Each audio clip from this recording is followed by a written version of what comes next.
Suspense. Mr. Ronald Colman, a star of the Dunwich Horror, a suspense play produced, edited, and directed by William Spear.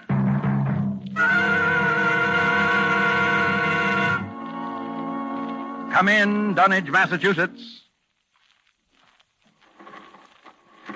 Come in, Dunwich. Good evening. This is Henry Armitage. I'm speaking to you for... Dr. Rice, please close the window. I'm speaking to you from my laboratory on the slopes of Sentinel Hill near Dunwich, Massachusetts. Present with me is Dr. Warren Rice, my distinguished colleague from Miskatonic University. We are now about 100 yards from the summit of the hill, which is crowned by a huge table-like stone set in the center of a circle of stone pillars, a place of prehistoric worship. A moment ago, you may have heard the dogs of Dunwich Township barking, as we have heard them for 3 days and 3 nights. Dr. Rice and I know the horror which their barking portends, but the purpose of this broadcast is to make this unbelievable horror believable to you. I hope for your sakes and ours we are successful tonight. It is the eve of All Hallows. Tomorrow will be too late.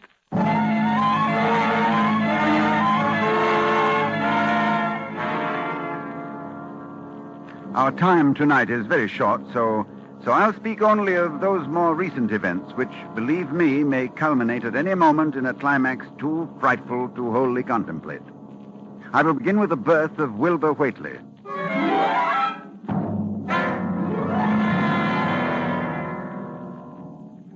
It was the night of February the 2nd, 1921, Candlemas, toward dawn, when Lavinia Whately, a deformed albino woman about 35 years old, gave birth to her dark, goatish-looking son in the crumbling Whately farmhouse northeast of the village. No one attended her. No doctor or midwife. No one was with her, except her aged, half-insane father, who was known as Wizard Whately. So Wilbur came into this world under heaven knows what incantations, what appeals to what power. A week later, Wizard Whately drove his sleigh into Dunwich village and reported the event to a group of loungers in Osborne's general store. Hey, your grandson got yellow hair like Lavinia, Wizard? No, takes after his father more. He's dark. You never spoke of who his father might be now, did you? Oh, you'll know his father when the time comes. Oh, Lavinia's read and seen some things the most of you only talk about. I calculate her husband's as good as you can find this side of Aylesbury. Well, we don't be nosy, Wizard. Maybe it warn't in no church that none of you heard of. But you wouldn't ask no better church wedding than Lavinia's. Well, I didn't hear tell of no wedding, Wizard. When was that? Oh, not a wedding you'd hear of, Corey. Not a husband you'd hear of, neither. But let me tell you something. Someday you folks will hear a child of Lavinia's calling its father's name on top of Sentinel Hill.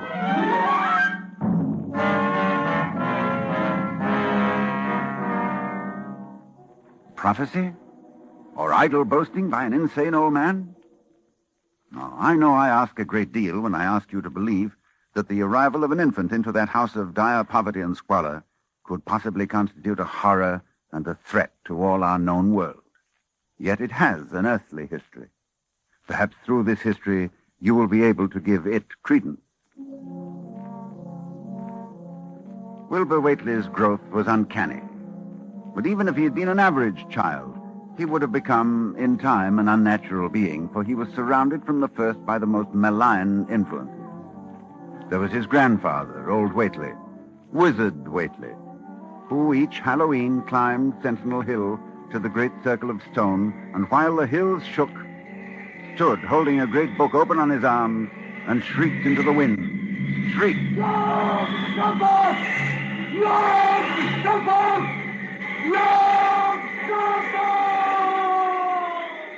Yog-Sothoth, that dreadful name, first mentioned in the hideous forbidden book, the Necronomicon. And this Wizard Whately was Wilbur's teacher.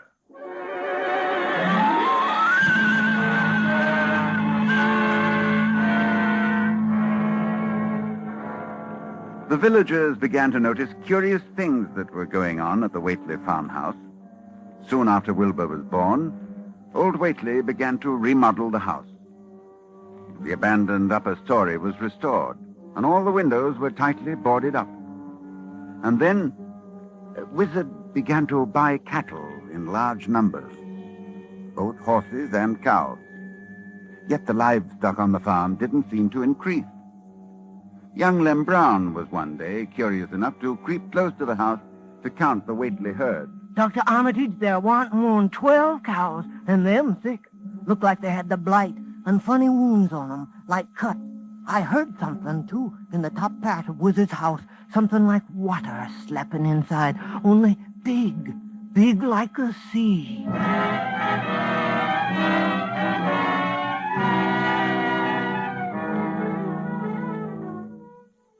One other person went to the Whately farm in the years before I met Wilbur, Dr. Ken Houghton of Aylesbury, who was called by Wilbur himself, who said that his grandfather was dying. Dr. Houghton found the old man in a bedroom on the ground floor, and Wilbur with him. While outside the window, a legion of whippoorwills cried loudly and rhythmically, endlessly. Wilbur spoke about the sound. Listen, they whistle in time with his breathing now. They're ready. Listen, Doctor.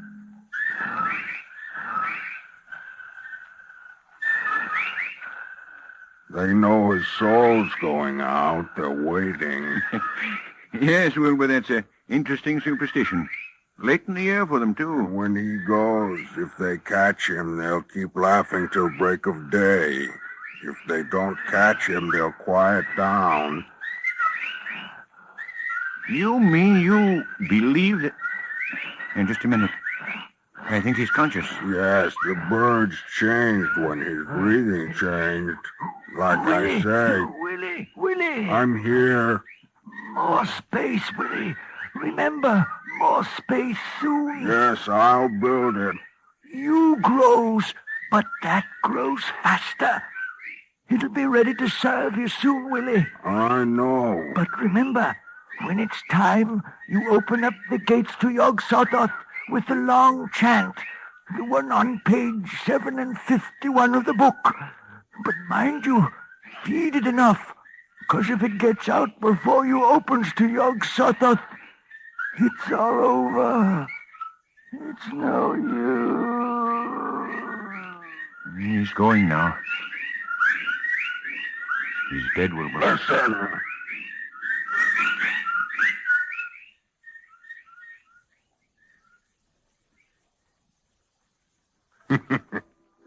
The birds, they didn't get him.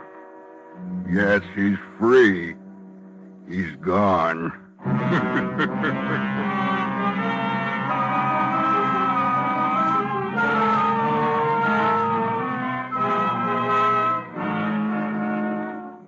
It was the winter following Wizard Whately's death that I first met Wilbur. He came in person to the library at Miskatonic University to consult a copy of the hideous Necronomicon, which was kept there in its Latin version, as printed in Spain in the 17th century. I tell you, when he came into my office, I was appalled at his appearance. 8 feet tall, shabby, dirty, bearded. But I was even more appalled by his voice when he spoke to me. I wrote you a letter a month past, Doctor. I wanted a loan of the book. Well, that's a book that's never loaned from this library. I doubt if it is from any library. Well, I have to see it then. Oh, very well. It's kept right here. As you know, there are only 3 copies of this book in existence. That's why we're careful. Here, you can look at it on this table. Wizard said it would be on page 751. What? What is it you're looking for? The formula, the long chant. The one that opens the gate to Yog Sothoth.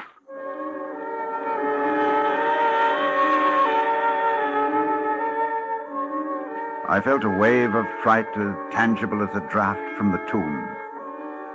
He seemed somehow like the spawn of another dimension, like something only partly of mankind, linked to black gulfs beyond all spheres of force and matter, space and time.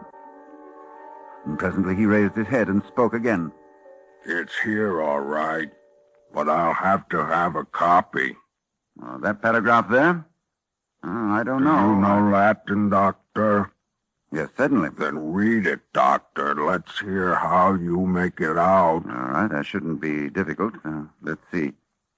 Nor is it to be thought that man is the oldest or the last of Earth's masters. The old ones were, and the old ones shall be. Not in the spaces that we know, but between them.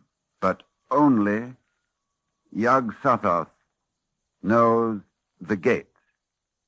Yog-Sothoth is the gate to where the old ones broke through of old. Their hands are at your throats, yet ye see them not. Dr. Armitage, you see, I reckon I've got to take that book home. There's things in it I've got to try, and you can't hold me up. No, I'm sorry. I tell you, Doctor, I'll have the book sooner or later, no matter what. You see, that's waiting for me at home won't wait much longer.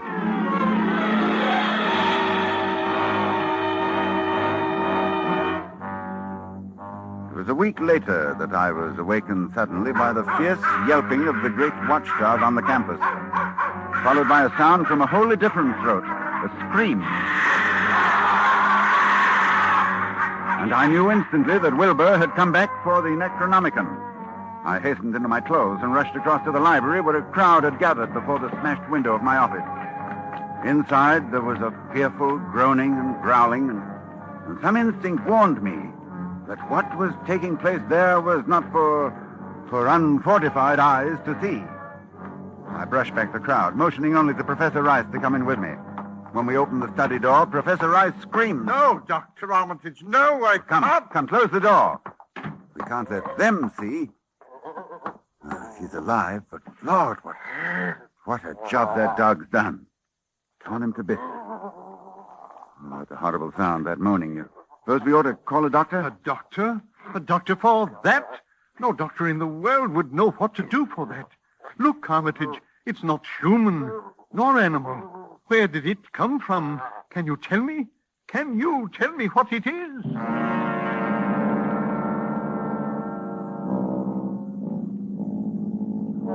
No, I couldn't tell what Wilbur Whately was. The thing that lay half bent on its side in a pool of greenish-yellow stickiness was 9 feet tall. And the dog had torn off all the clothing and some of the skin. It was partly human, beyond a doubt, with very man-like hands and head, but the torso and lower parts of the body were fabulous. Its chest had the leathery hide of a crocodile or alligator.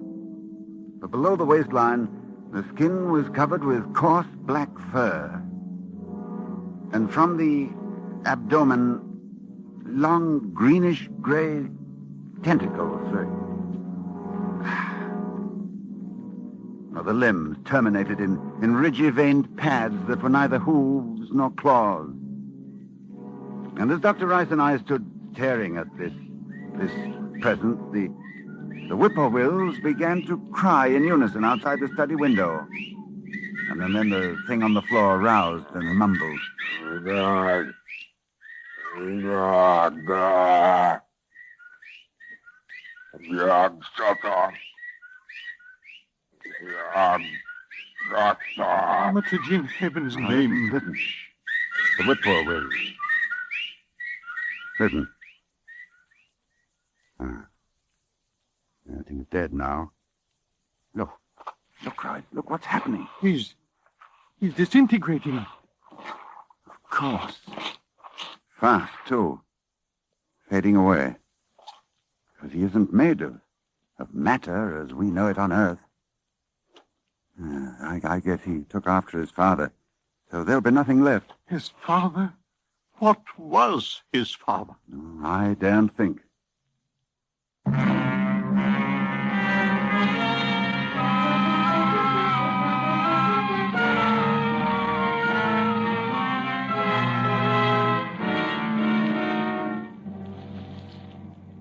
I thought then that what came into our world with Wilbur Whately left with him. I forgot what he himself had told me of it, which was waiting in the sealed house Wizard Whately had built, where the cattle were driven to disappear. But Wilbur Whately left a diary, written in a strange alphabet resembling Sanskrit, and I worked off and on for weeks to decipher it. And finally, I read the following passage written by Wilbur when he was no more than 8 years old. That upstairs is more ahead of me than I had thought it would be, and is not like to have much earth brain. I can see it a little when I make the sign or blow the powder of Evengatse at it, and it is like them I see Halloween on the hill. I wonder how I shall look when the earth is cleared and there are no earth beings. Maybe like that upstairs looks, which has no body, even fed with all the blood. Toward morning, in a cold sweat of terror, I called Dr. Rice to my house and told him we have to destroy what's in that farmhouse. Why can't we just leave the thing locked up there? The house is boarded tight. Yes, but you think boards will hold it? Don't you realize, man, it hasn't been fed? It hasn't had blood since the 18th of September, when Wilbur Whately came here to die.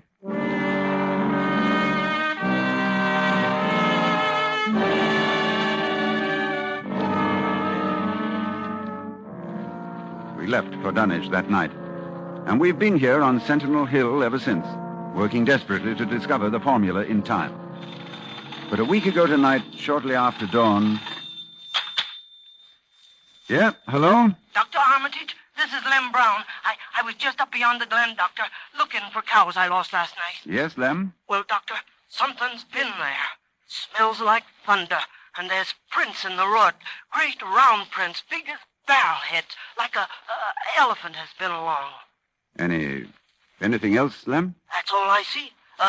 Except bushes and trees pushed back from the road, like a house was drug along. Did you hear anything? Yes, long toward morning, I heard a sound over toward Whately's place, a kind of ripping or tearing of wood, like a big box was being opened up. Chancey, you heard it too. Lem, who lives nearest the Whately farm? Why, that'd be Elmer Fry's place. Oh, he's on this line too, isn't he? Hang on and I'll ring him.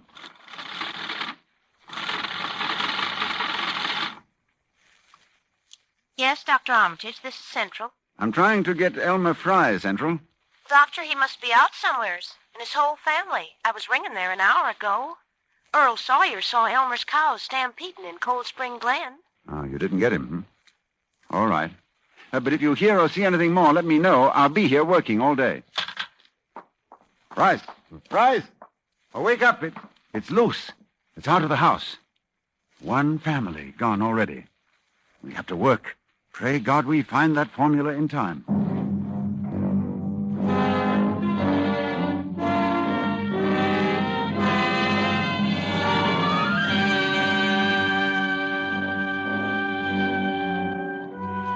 A week since it broke loose.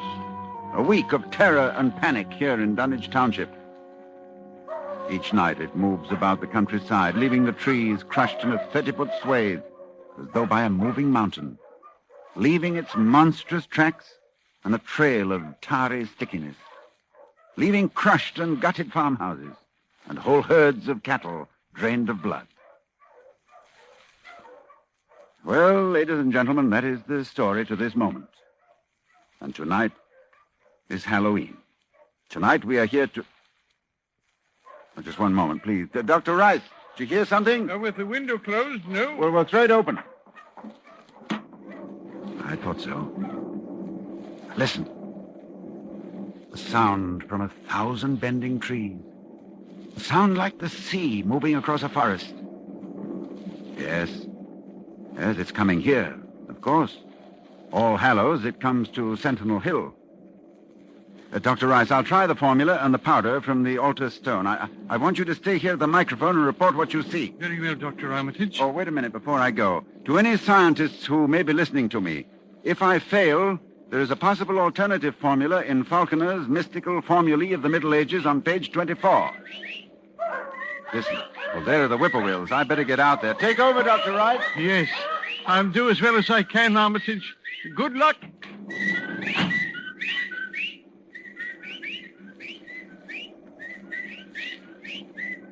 Ladies and gentlemen, Dr. Armitage is climbing to the top of the hill, to the altar stone. I can see him plainly, for the moon is high and the night clear. Down the hill, toward the dark village, I can see the grasses and shrubbery bending down, marking the monster's ascent. It moves quite fast, and I feel a proximity to places of being utterly forbidden. Now, Dr. Armitage stands now on the altar stone and is holding the powder which, if the books are correct, will make this thing for an instant visible.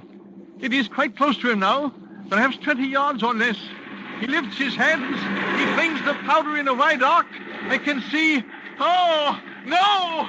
No!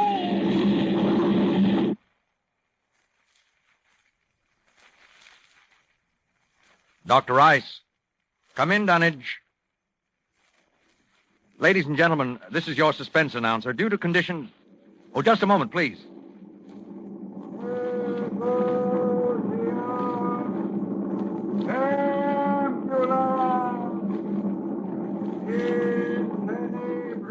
One moment, please. Dr. Rice, can you hear me?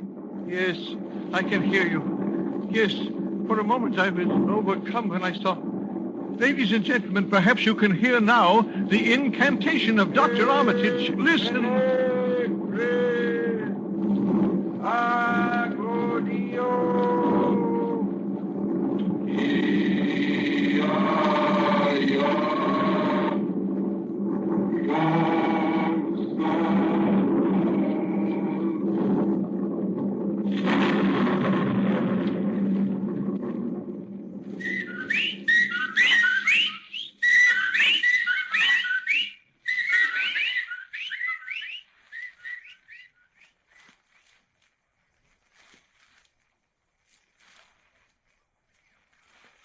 The whippoorwills mean death, and Dr. Armitage is walking back here now.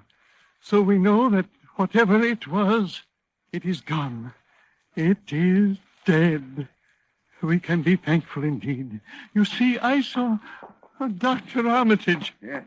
Did you see it, Dr. Rice? I saw it, Lord, yes. What did it look like to you? It looked here. Like something made of squirming ropes, but bigger than a barn and shaped, well, like an egg, and dozens of legs, like barrels that half closed when it stepped, and nothing solid about it, and at least 15 or 20 mouths or trunks opening and closing, but what was it? Oh, a kind of force. A kind of force that doesn't belong in our part of space. Did you notice the half face on top? Half face. Like a human face. Very large, but yes, quite human. And quite like Wilbur's, like all the Waitley's. Then it was... That's right. It was Wilbur's twin brother.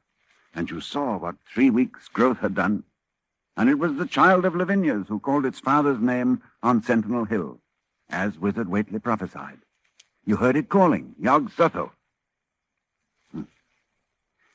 Ladies and gentlemen, this night is over. It is All Saints' Day. May heaven bless us all.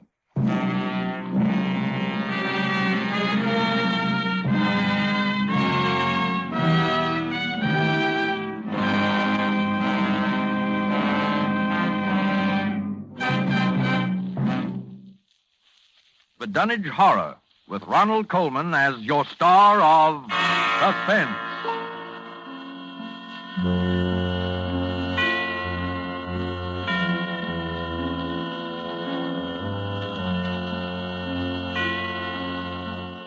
This is the Armed Forces Radio Service.